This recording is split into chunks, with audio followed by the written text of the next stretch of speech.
Hello, everyone, and welcome back to our A to Z series, focusing on supporting children with reading and learning difficulties.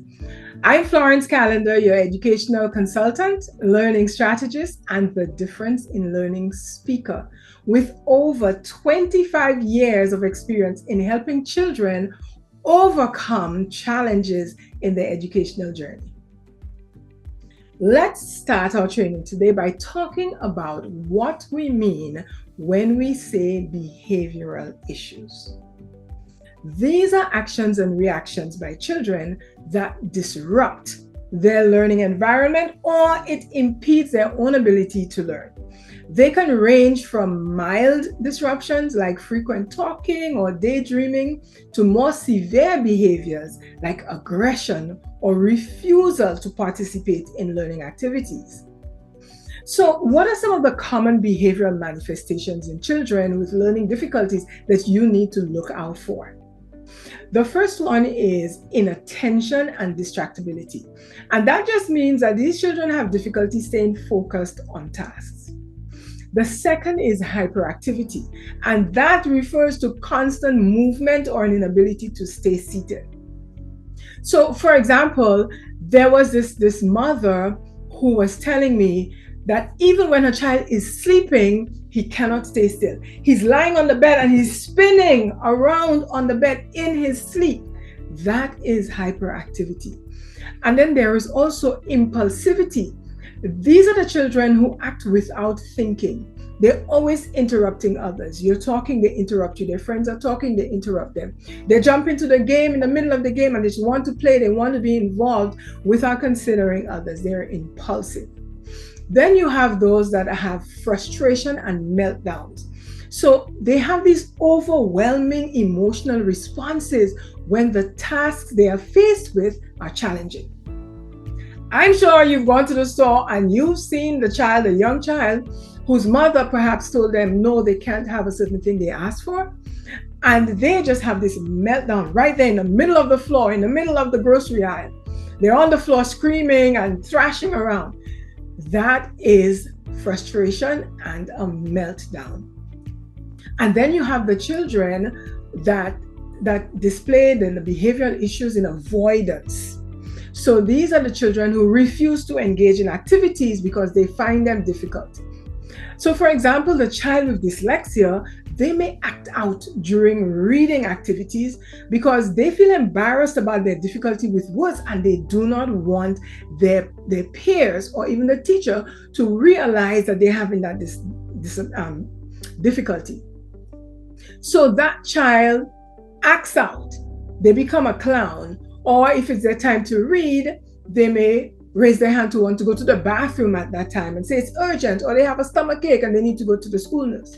So these are some of the behaviors. It's important to recognize that these behaviors are not intentional. No child wakes up in the morning and says, how am I going to behave to disrupt my class or to embarrass my parent in the store? They don't do that. They're not intentional and they're not random. They are often our response. Behavior is feedback. So these behaviors are feedback. They are a response to the challenges that your child is facing on a daily basis. They are expressions of the child's struggle to cope with their learning difficulties. They are signals that your child is experiencing stress, frustration, or confusion in their learning environment. And they can significantly disrupt not only your child's own learning, but also the learning environment for all the other students. And they may severely impact your child's ability to focus, to retain information, and to engage positively in the classroom. Now, these behaviors can lead to a cycle of negative experiences that further impede academic progress and self-esteem. So imagine struggling, you as an adult, imagine struggling with something that seems to come easy to everyone else around you, but you're struggling with it. It's no wonder that your child may feel overwhelmed, angry, and discouraged, the same as you may feel in a similar situation. And then these behaviors, they can create a vicious cycle. So the child acts out, that leads to more frustration, less focus on learning, and then it leads to more acting out. And when that happens, it's a tough cycle to break. But I have good news for you. There are many strategies that you can implement to manage these behaviors. And the best place to begin is at home, to involve your entire family. You want to encourage a supportive home environment where positive behaviors are modeled. That means you are exemplifying positive behaviors, and positive behavior is also reinforced. More things, more behaviors, more values, more things are caught by children than taught. This modeling and reinforcement can make a significant difference. Now remember, positive change takes time and patience.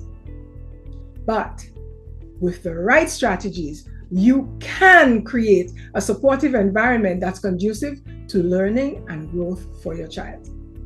So if today's tips were helpful to you, please show your support by giving this video a thumbs up and subscribing to the channel. And remember, hit the notification bell so you don't miss out on any of our upcoming videos in the series.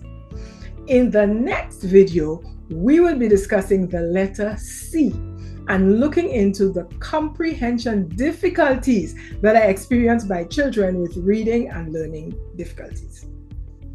Let's work together to make learning fun, fast, and easy for every child, because it's easier to build strong children than to fix broken men and women.